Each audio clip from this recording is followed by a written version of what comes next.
Sarah Barnes, and on behalf of Campbell & Company, I would like to welcome you to It Takes a Village, Independent Schools Fundraising as a Team Effort, one of our many webinars in our free webinar series. We are broadcasting live from our office in downtown Chicago, from Mark Day School in San Rafael, California, and the Fenn School in Concord, Massachusetts, so all across the national board. We hope you're all having a fantastic day, and thank you so much for joining us. Before we begin today's presentation, I'd like to quickly go through some logistics for those of you who may be new to our webinars. First, close any programs, of course. We do recommend calling in with a telephone instead of using your computer. You can move your cell phone away from your computer. And finally, if you experience any visual issues, send a chat to Campbell & Company or contact GoToWebinar at the number on your screen. Today's webinar will last 60 minutes and you'll earn 1 continuing education credit, and that is good with your participation with CFRE International. Within the next 24 hours, you will receive an email from GoToWebinar that includes information on how to download the certificate. And yes, today's webinar is being recorded. The follow-up email will also contain a link to our recording. We do welcome questions, so please use the question box in the GoToWebinar control panel on your right. We will also hold time at the end of the webinar for Q&A, so make sure to go ahead and submit those in. And now I'd like to introduce to you our guests for today. Joining Julia McGuire, Executive Vice President, and Christina Yoon, Vice President at Campbell & Company, is Wendy Levine and Veronica Jorge Curtis. Welcome, everyone. So excited to have you with us. Wendy Levine has worked in fundraising for more than 15 years. She is an alumna of Mark Day School and has been the Director of Development there since 2009. And exciting enough, Mark Day School just completed a $6.5 million campaign.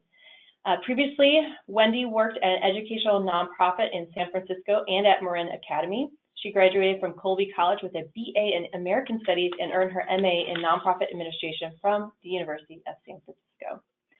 Veronica Jorge Curtis joined the Fenn School in Concord, Massachusetts as the Director of Advancement in 2013. Fenn is currently conducting a $20 million campaign while sustaining a $1.2 million annual fund. She served as Director of Development, Assistant Director of Development at the Shady Hill School for over 15 years. Veronica holds a BA in World Politics from Hamilton College. She lives in Massachusetts with her husband and 2 teenage daughters. We have a fantastic group of people here, and now I'd like to go ahead and turn it over to Julia. Julia? Thank you so much, Sarah, and thank you all for joining us today. It's no secret that development staff are in charge of philanthropy at independent schools. And what we want to talk today is about how you can use an integrated approach to build relationships, making asks, and achieving philanthropic success by using all of your partners, your board members, other high-level volunteers, and the head of school, who are all untapped sources of fundraising potential. So we're going to take a deep dive today into the team approach, examining best practices, and exploring the real-world experiences of Mark Day School in San Rafael, California, and the Fenn School in Concord, Massachusetts. Although the best practices can be used in any sector, we're going to focus today on the characteristics of effective independent school fundraising. We have traditionally small offices when we work in independent schools. The school families drive their giving, and because of both of those reasons, our board members and volunteers play a key role in a successful fundraising at independent schools. Our cases for support are built on educational excellence. We have to have a case that focuses on our students and the experience that they're receiving at our schools. The volunteer leadership, whether it be board or campaign steering committees or high-level volunteers who help with our fundraising, are really important in terms of that relationship development and the leading the pack in their asks. Multi-generational giving is very important. Our campaigns often focus on immediate needs and facilities, although endowment continues to be important as well. Our heads of school really must be involved in our face-to-face cultivation and solicitation as people look to them as the visionaries of the programs that their children experience, or as alums that the programs that are being built as legacy to the degrees that we hold from these institutions. And our bequest programs are often undeveloped. One of the key takeaways from independent school fundraising is that alumni support is much harder to build at independent schools. And so we really have to focus on all of those aspects in order to be successful in fundraising. Great. So when we think about fundraising campaigns and maybe special fundraising efforts, some of the biggest questions have to do with the vision of the school and where the school is headed. And so questions like, what are you raising the money for? Or how does that get your school closer to realizing its vision? These are really critical to keep in mind. And both strategic and campus plans should support the vision to make your campaign compelling. And it also requires the full support of the board. So when we think about whether or not you are ready for a campaign, it's important to ask, do you have a clear vision? Is your board all on the same page?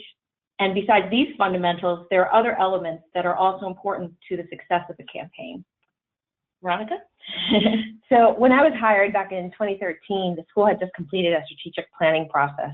And part of that process was to really evaluate the ability of the development office to fulfill the fundraising needs of that strategic process.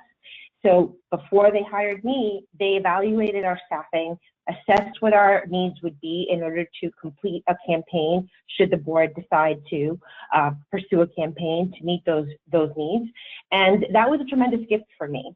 It really showed the commitment of the board to making sure that this office was fully staffed, that we had the resources that we needed in order to do the work that we needed to complete. And then when we decided to conduct a feasibility study, they were completely behind us in partnering with a consulting firm to conduct a feasibility study. We knew that that was essential to assess the strategic initiatives, to know that our constituency was committed to the goals that we had, and to really know whether we had the resources in our community to meet the goals that we wanted to achieve. Great.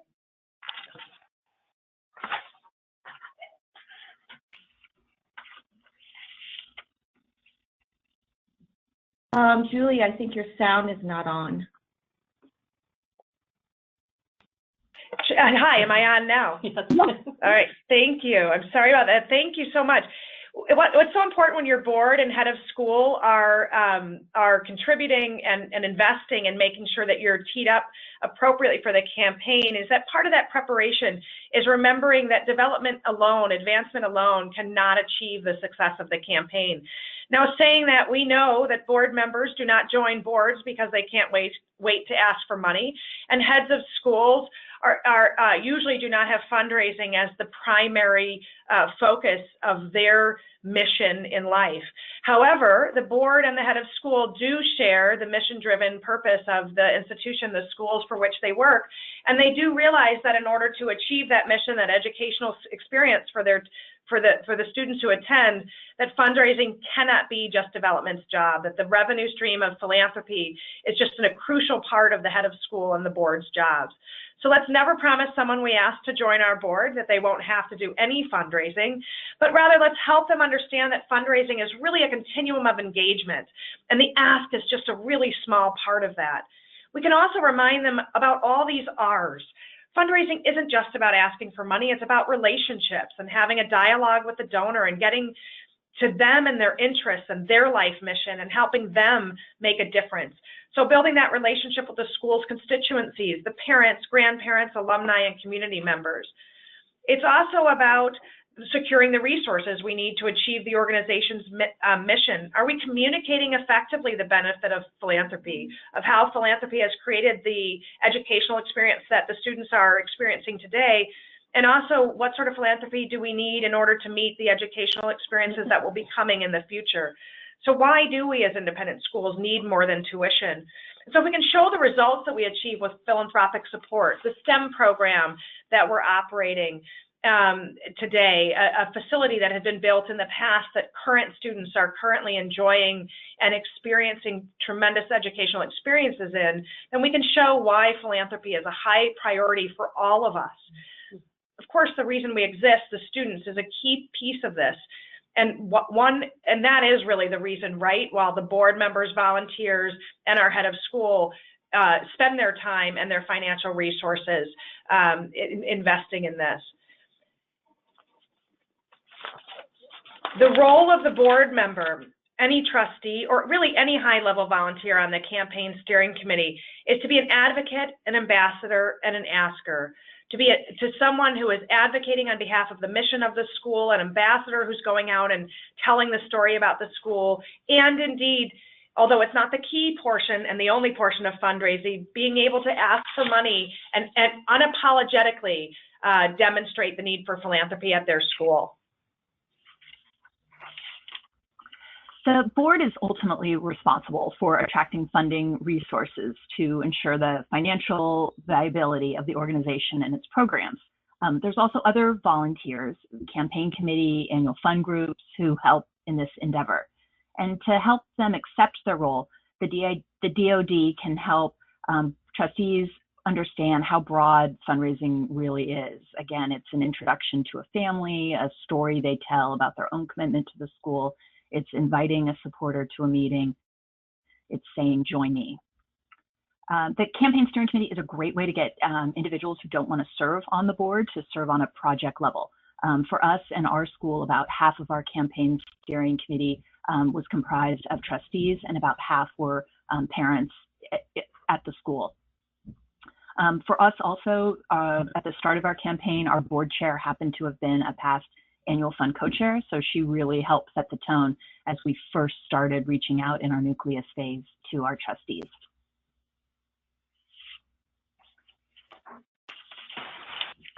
There are a few roles that a volunteer should play and can play. As a donor, they should be personally supportive. It should be one of their top philanthropic priorities and a stretch. That was something that was really important that we talked with our campaign steering committee members about in these meetings with families, to be able to say, you know, this is the largest gift that my family has made to a nonprofit, or this is the largest gift that my family has made to this school. The amount is less important than the extent. Again, it should be a stretch gift for that volunteer. As a fundraiser, they also should help identify prospects and establish relationships. Again, they can help open doors to a meeting, to a conversation with the family and the head of school or the development director. They should tell the story. They share the case for the school, share the case for this project or this campaign. They also should be an expert witness and describe what the school means to them. They can tell a personal story.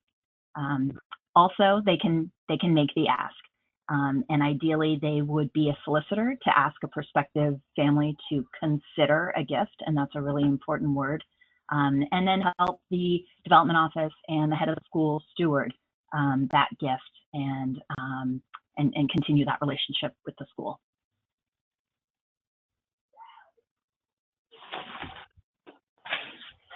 In my case, I think in pretty much all the schools that I've been fortunate to work at, the head of school has been essential in the solicitation process. At the end of the day, you can have an amazing fundraising team, an amazing group of trustees. People want to give to the person who is speaking about the vision. And the headmaster, head of school, is the person who knows that vision, can get really excited about it, and get people to think about what it is that he or she sees for the school in the future. And I know that when I hear my headmaster here right now, who's celebrating his 25th year and is retiring, when he talks about where Fenn was 25 years ago and where he sees it going, people get excited and energized. And I see it. I've seen him do it during conversations. I try to use his time effectively, but for the most part, if he's involved in a solicitation, we are going to get a transformational gift, and it's essential to make sure that your head of school, whether he's new and maybe doesn't feel as experienced in the fundraising aspect of his job, or she, I happen to work at an all-boys school with a male headmaster, it's essential that they understand that their vision is important and that their stories are the ones that donors are going to want to support.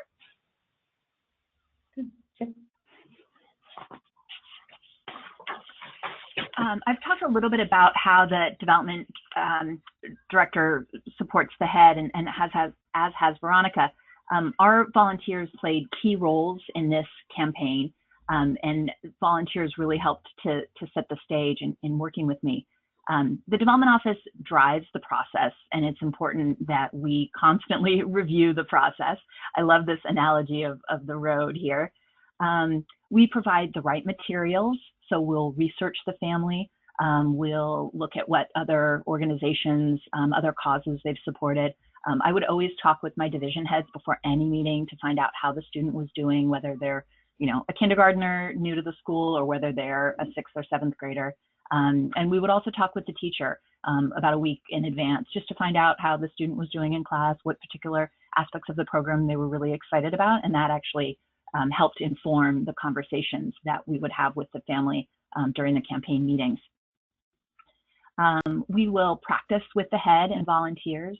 For every meeting that we had, we would take a 15-minute either in-person or phone call with the head of school, myself, and a volunteer to go through the kind of written summary that I would have provided in advance, to talk about the family, ask any questions, share any additional anecdotes, and ultimately confirm what the ask was that we would be making during that meeting. The other roles that we serve is managing every participant's time, encouraging the volunteers to talk with each other. That was something that was really important during the campaign steering committee meetings, for the volunteers to share what worked well in their conversations and what some of the struggles had been. Accountability is crucial. Follow-up is essential. And so if there were any particular questions that families had during those meetings, the volunteer would take careful notes, share those with me. I would track those, make sure that we would get back to the family in the weeks that they asked us to get back to them. Those are some of the examples. We recognize that everyone's time is limited, and so we really wanted to use our volunteers' time wisely and effectively to help them succeed, and then they'll love fundraising.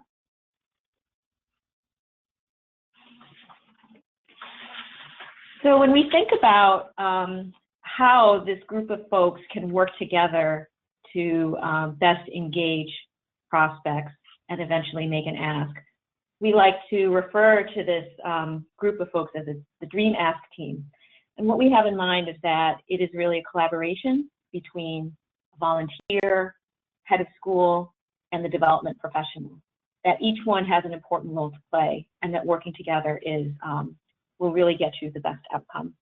So for example, with the fundraising volunteer, their role would be to open the door. They're the ones that have those relationships with the prospects. They bring in outside credibility. Easier for someone to tell a personal story about why they're motivated to help with the school, rather than hearing that from the staff member who gets paid to do that as part of his or her job. And then hopefully they will be comfortable enough to actually make the ask as well. We also have the head of school, and as Veronica mentioned earlier, they are often the embodiment of the vision, and parents and alums just really love that. They want to follow that leader, hear what he or she thinks about where the school is headed, and their investment in the school is almost like a seal of approval on that leader's ability to take the school in that direction. And so the head of school plays an important role in sharing that vision, talking about the impact of the work that he or she does every day, and also making the ask. And finally, we have the development professional, and people like the chief development officers or major gift officers. Really important role in all the ways that Wendy just went through along that road to the ask. But really it plays a very important role in terms of listening and being that second set of ears, really helping to strategize behind the scenes. And even during a meeting, sometimes someone can freeze up a little if they get nervous. Development professional can come in and sort of smooth things over, keep the conversation going, helping to direct the conversation, making sure it's going along in the direction that you wanted it to. And then they can also make the ask in times where a volunteer is not comfortable, or maybe hopefully not the head of school, but that happens once in a while. So it really is a story of collaboration, and I think communication is really the key to make sure that whoever is interacting with this prospect in all the different ways that people are working together and communicating about conversations that are being had, discussions about what is the next step moving forward, who's going to get it done, how will it get done, on what time frame. And then where does the consultant step in all of this? I have to say, consultant really is not the one going forward and making the ask and going to these meetings, but more sounding board, providing expert opinions and advice based on experience with lots of asks with many other clients, and even just being someone to help brainstorm with and come up with, how are you going to handle a situation when maybe the discussion didn't go in the direction that you expected. And so really being able to provide that sort of counsel as well. Well, and just to piggyback on how consultant can be helpful is, Tina's been working with Fenn now for almost over a year, 2 years? I want to say almost 3. Almost 3? Well, it's been a while. But what I will say is she knows who the players are at our school. So often I will call her in anticipation of a meeting, knowing who the players are going to be, and she really helps prepare for that. And that's essential when you're trying to set up a meeting. I think that they're really key examples. We're blessed with a community where a lot of our former parents are still very much engaged. We have a board that has several former parents on it, and both our co-chairs right now are former parents, and one of them has been great at being able to reconnect with those former parents who are still giving generously and who we think have the capacity to support this campaign initiative. And like Tina said, she can speak to her experience. She's got an adult son at this point, and she's still heavily involved, a major contributor, and just really, really invested in making sure that this school continues to be the school that her son attended and going into the next generation and for many, many years to come. Another great example of a former parent that helped us out in a situation not involved with a campaign, and this is, I'm ad-libbing in this one. I know him well, and I asked him to connect us with a former parent who had been a little disconnected, but that he knew well. And I asked him if he could help set up a meeting with him and our head of school, and he did that. And we were very successful in securing a gift that I don't think we would have been able to secure otherwise, and that was a one-off. So I think that there's an opportunity to always keep those relationships and never underestimate the ability of asking one person who might not be on your volunteer committee to help and be part of that path to a particular gift. Our head of school, in a case with another family, is the only person who has been able to maintain that relationship with them. When it began when they were a current parent and they made a transformational gift to the school, he stewarded that gift continuously, and we are talking to them now about making another transformational gift. In that case, the partnership with myself or with our finance director is essential because there are many components to that gift, and they love being able to hear from the different voices. But again, the headmaster has been essential in making sure that that relationship has been continuous. An example of a volunteer that we had at Mark Day School was a woman who ended up becoming one of our campaign co-chairs, while at the same time she ended up becoming our Board of Trustees chair. And I know it's a rare person who can do both. For us, it was terrific because she lent so much credibility to the project and to the process. At the same time, she herself was new to fundraising, and she grew and flourished and did such a wonderful job throughout this process. At the beginning, I think she was more comfortable contacting families that she knew well. And then throughout the process, she found out that it was just as fun, and she enjoyed it even more contacting families who were new to the school. So she would call any family that we asked her to. And what was great is because there was some name recognition, because she happened to be our board chair, she had great success in getting people to call her back where we might have struggled with another volunteer or with another family. So that was an instance where it was the right volunteer at the right time. And oftentimes she would pair with our head of school for all of the asks, but if he wasn't available, she and I would pair together, and she would play the role of making the ask, and I would be the one to talk about the case of support. So we were flexible in the roles that we played. And Wendy, I think one of the neat things that I am aware of your example is, as she embraced fundraising and learned to really enjoy fundraising, she and her family actually increased their own giving to the campaign. So that was a nice outcome of that. Great. So I think one of the things we're going to do now is talk about something specific that we do to assist our volunteers, and this is actually helpful for our assistant head who's been helping also with solicitations, but it also helps our staff who've been conducting solicitations, and we create these strategy sheets for each and every one of our visits, and they're full of information for every single person we're speaking with, and they vary. Obviously, as you know, when you're speaking to a prospect, some people are ready for an ask, some people are just, it's the initial visit where you're giving them information. And one of the things that's really important is just to make sure that you have thought about what you want to achieve out of that visit, and knowing well in advance what kinds of questions you're going to ask, what kind of information you're seeking, and just go from there. So what are the objectives of the meeting, for example, are to inform what's happening at school, and you know that you're not going to ask for a meeting for a particular amount, and that's important for you to say sometimes when you're initiating a conversation, because some people get nervous. What do you expect to get out of this meeting, or are you going to ask us for a gift? And I'm sometimes very, from the get-go, say, we're not going to talk about a gift today. I just want to let you know what's happening.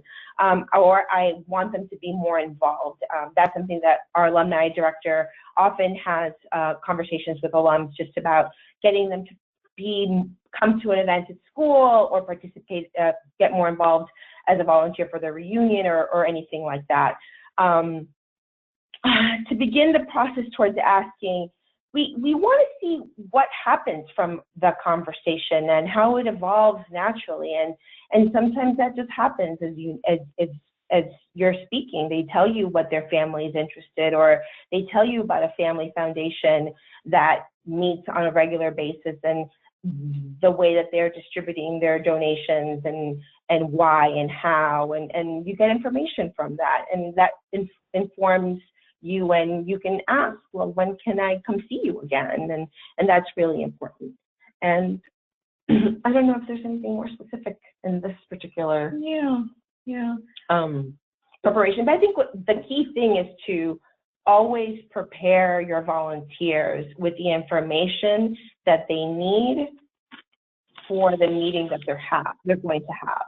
That's the key thing. I think even with the head of school, you know, in the case where Veronica was mentioning the one prospect that has made transformational gifts to the school, they're very experienced philanthropists, and the head of school has a very close relationship with them. But even still, in preparation for the meeting that they were going to have, it was very important to make sure that there were many discussions leading up to that internally here on campus. You know, what was that ask going to be about? What are the different factors that motivate them in their giving? What are the different conditions that are at the school today that we really need to talk about with them and talk about how they could get involved?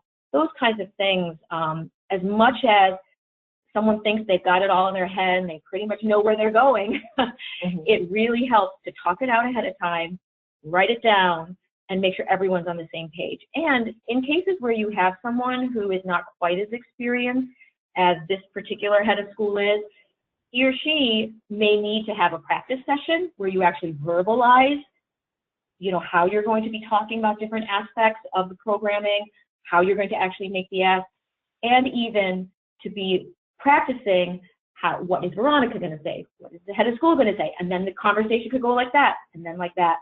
And then the last thing to think about is, what are the possible reactions that your prospect might have to what you're talking about? What are the different ways in which the conversation could go? And to kind of talk those things through. Of course, you have your ideal scenario, how you want it to go, but it doesn't always go that way.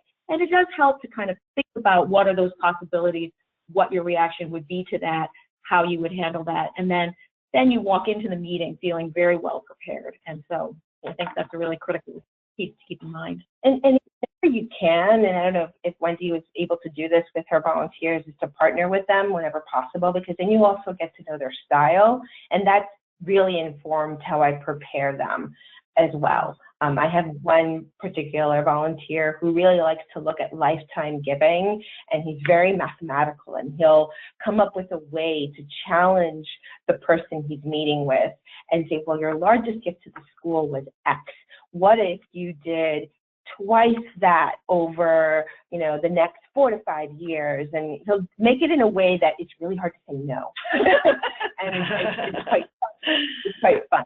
So that makes it a little bit more challenging for me, and I kind of like that. So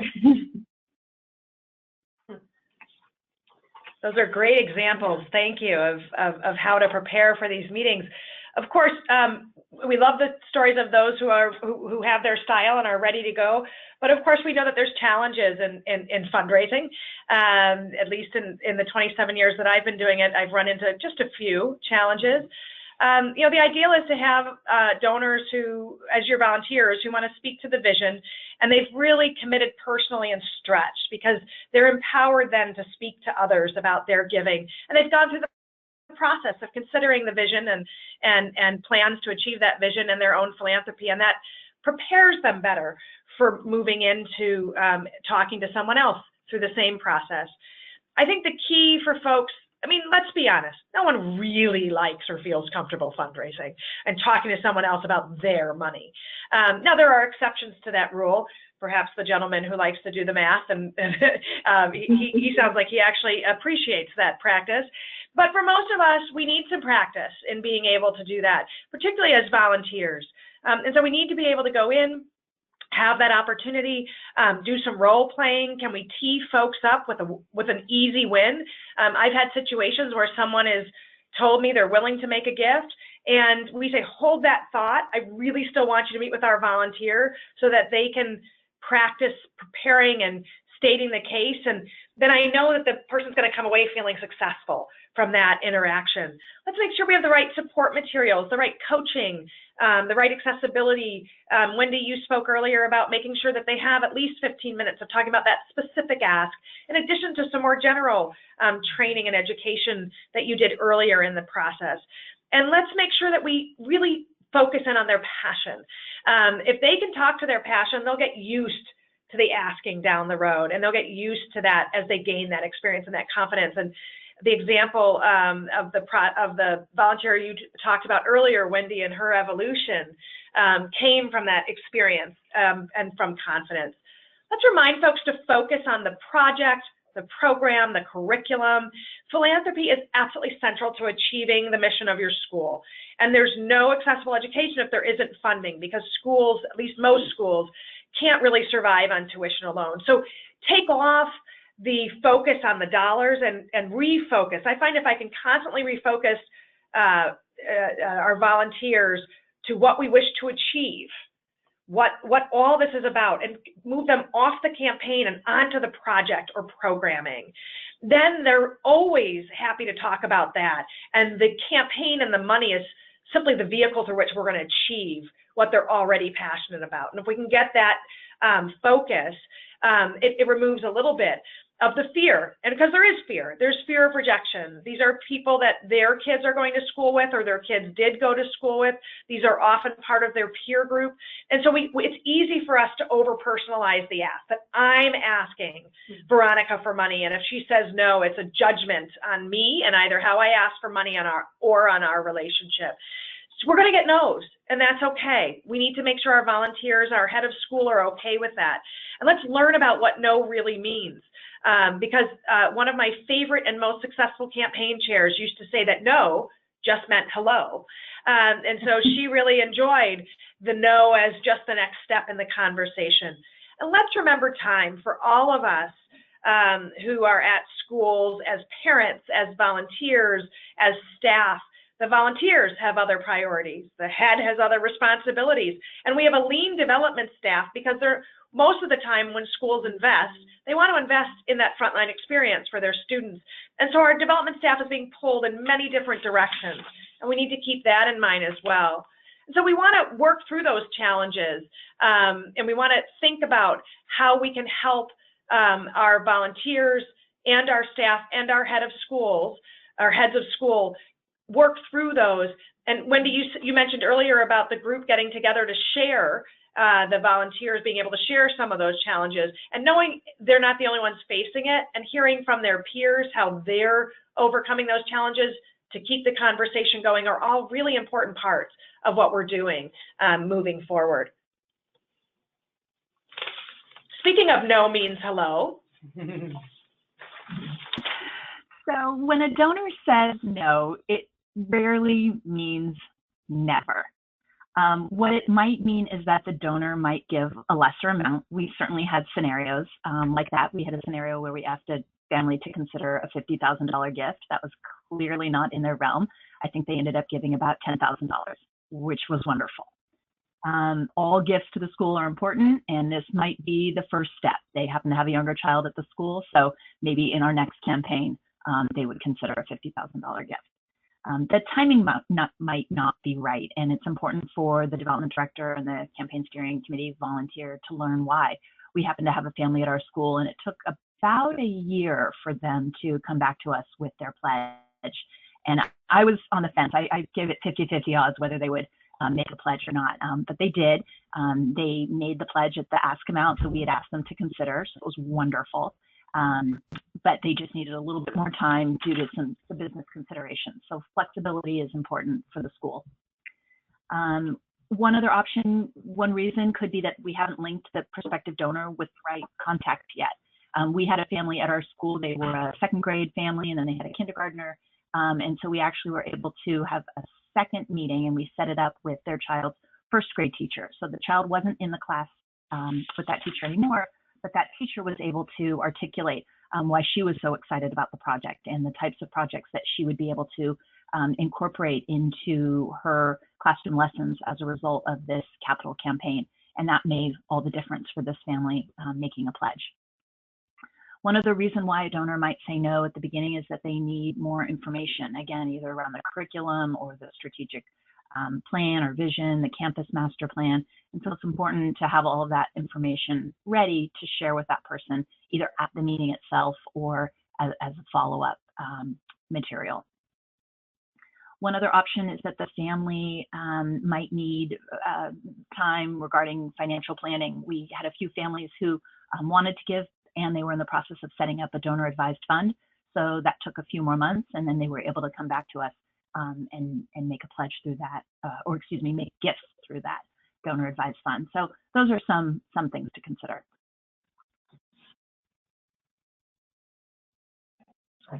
Yeah. And sometimes no means not right now. And I think that that's really important. I think it's how you react to the no. And I was just telling the group as we were practicing that I got a pretty firm no from an alumnus earlier in the week that was kind of a challenge for us. Not necessarily challenging, it was a challenge. It meant, you know, I thanked him for his candid response to me, his concerns about some of the things that he stated, which were legitimate. And I said, you know what? I said, I welcome the opportunity of speaking with you again. And to me, that means that in a few months, I'm going to reach out again. He's someone who's very connected to the school. His classmates are very connected to the school. They visit us often, and he's not going away, hopefully anytime in the near future.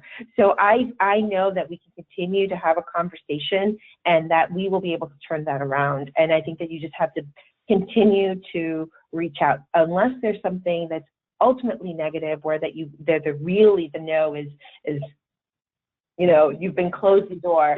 I think that there's always an opportunity to go back and continue cultivating them. So say thank you with a smile and go back. I think that's so important, Veronica. In all the years that I've been working with independent schools, some of the largest gifts that the schools I've been lucky enough to partner with have received are gifts from people where the initial reaction was a no, and that it took them some time and conversations, and that in having those conversations and addressing the concerns, as you're noting that this gentleman has, that when those concerns are addressed, even if they're not addressed to the direct manner in which they had hoped they'd be addressed, it doesn't always mean meeting, doing what they would like best, but that dialogue, that conversation, that engagement they've ended up creating some of the largest gifts that I've seen at these institutions. They want to feel heard. You know, I always believe that there's truth beyond any concern. And you listen and you either prove their point or you give them the answers to their concerns in a way that says, okay, maybe not, but still, you dialogue. And then I think another thing that's kind of particular to independent schools is that, especially when you're at a school that has younger students, so like the Fenn School has grades 4 through 9, so this is like late elementary, early, middle school. A lot of the families are actually just starting to think about philanthropy, and they may not have really engaged with any other organization or another school before that in a philanthropic way, and maybe their finances have become a little more stable by that time, their careers are going well.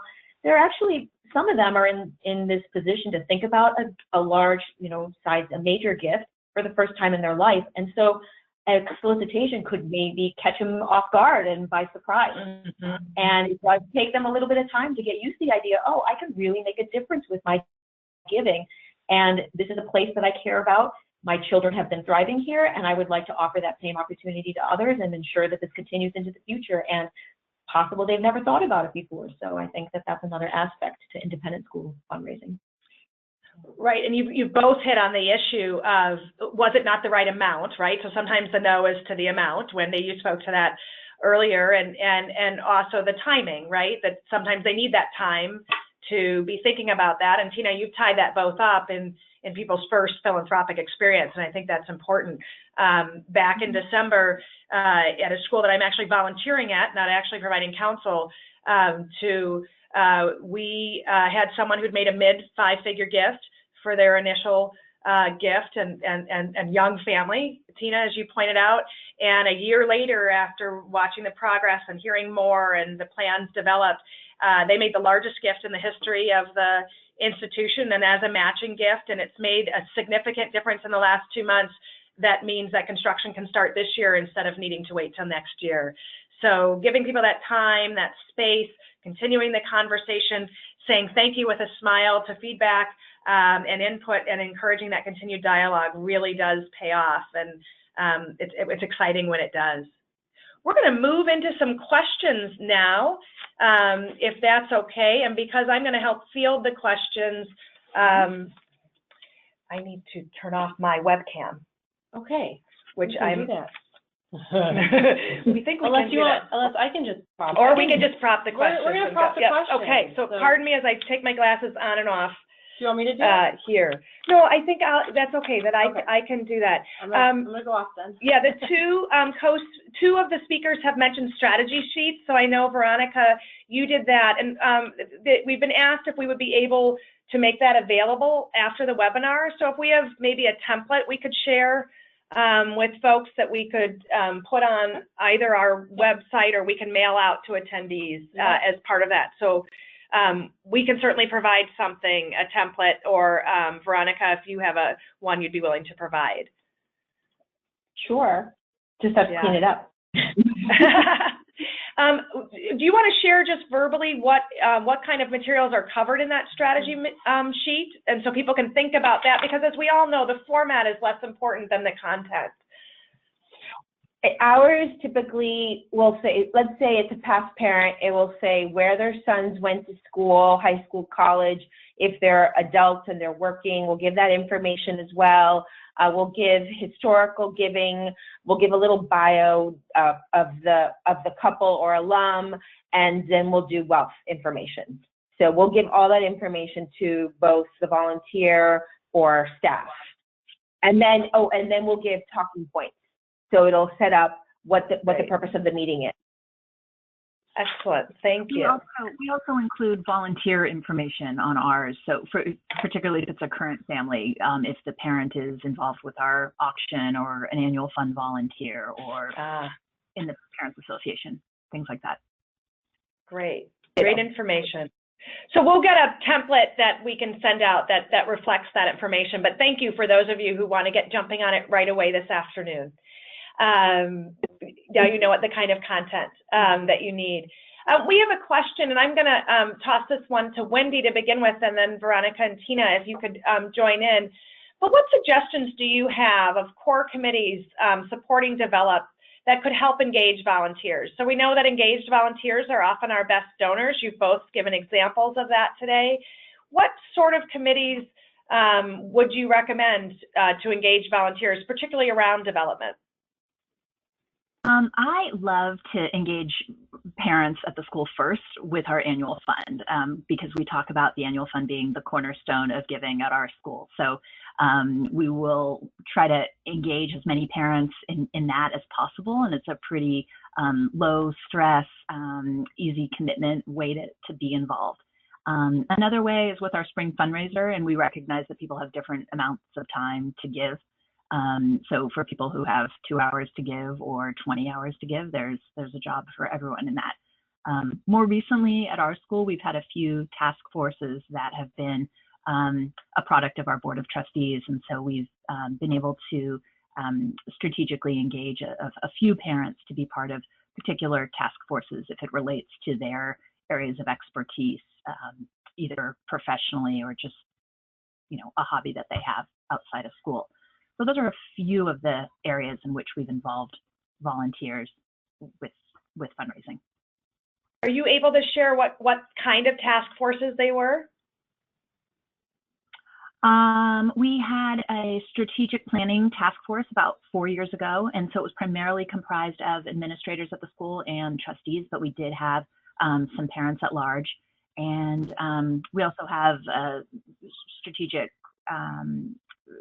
a task force right now that's just looking at kind of revenue models here at the school.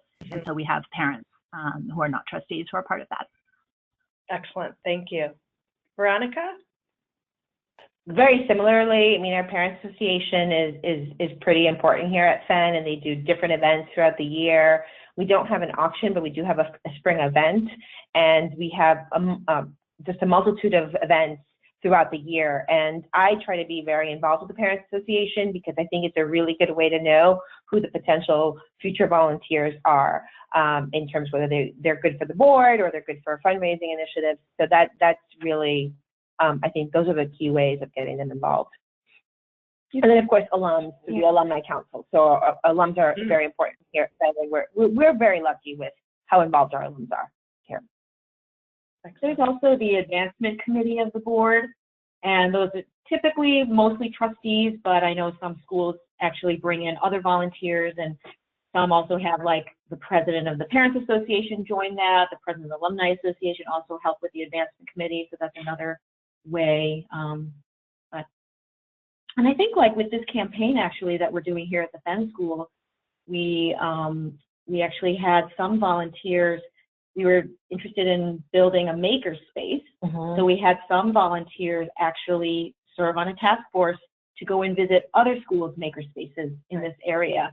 And then those parent volunteers actually became the biggest donors to the makerspace. And we did that partnering with the makerspace teacher, right? So she identified who those people were for us.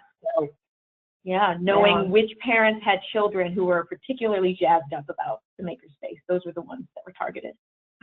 Right, so engaging folks early on, whether they're on their board or not, because not everyone has time for that board commitment, but if you can find that right niche around strategic planning or a specific piece under strategic planning like the makers, and also it sounds like all of you have thought very well of having them intersect with not just board members, but also staff at the school, the folks that are going to be implementing that, and that sounds like that's a powerful engagement tool. Wendy, you spoke earlier about your leader of your campaign who'd also been the chair, so she had name recognition.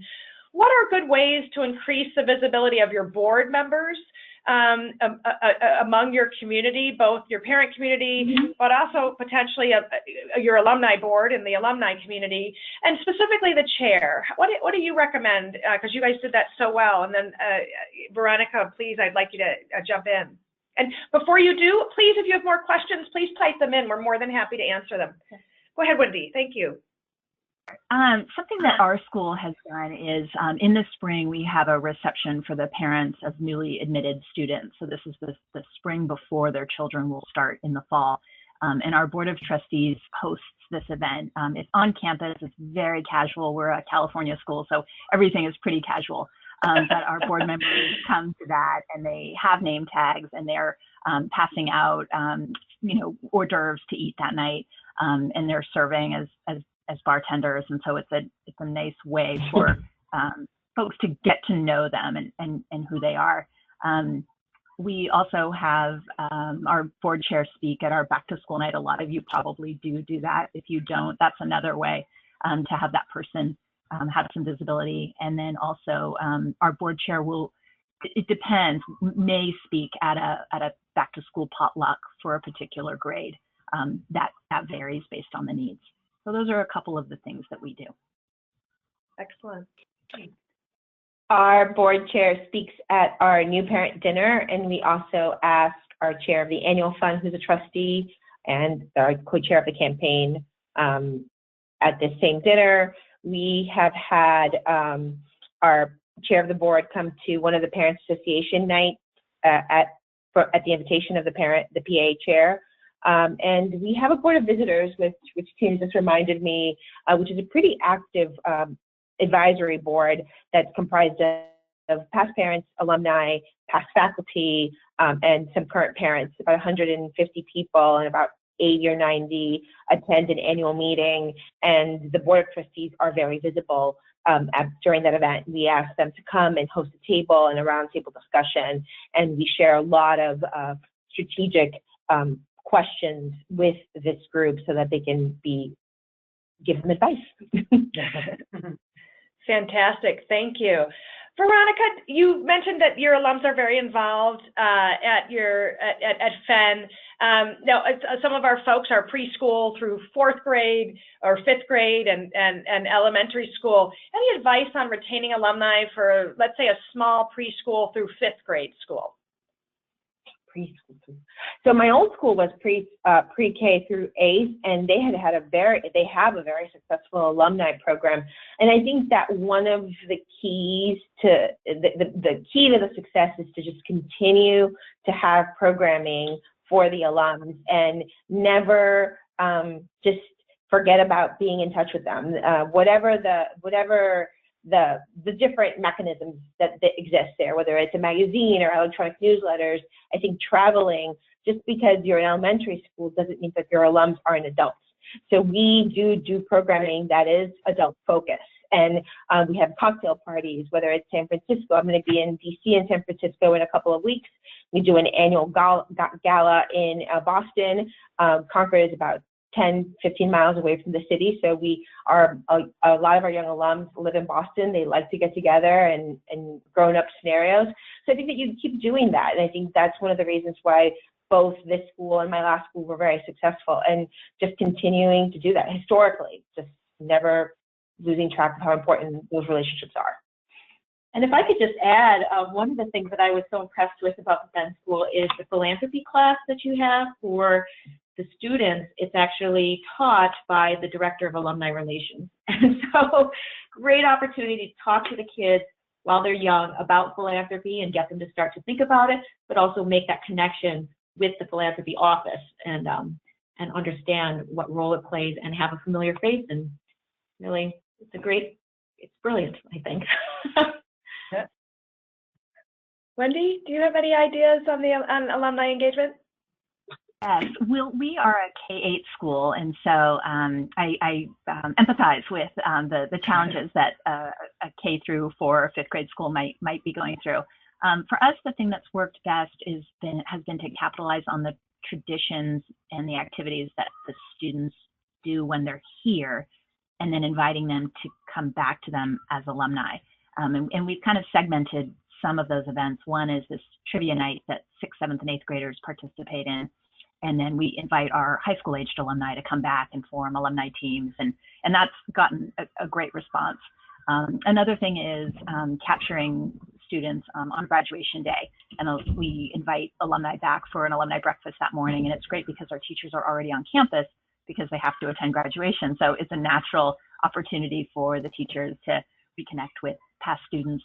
A lot of the past students also are coming to campus because they have younger siblings who are graduating that morning. So those are two examples of things that have worked well at our school. And what I hear from both your examples is, and Tina, you're sharing the philanthropy course, is that engaging them as students and continuing that engagement, and not as young alumni and then into to older is a much better path than losing touch and trying to get back in touch and re-engage. So keeping that engagement over time is important. And I like this idea of the philanthropy course.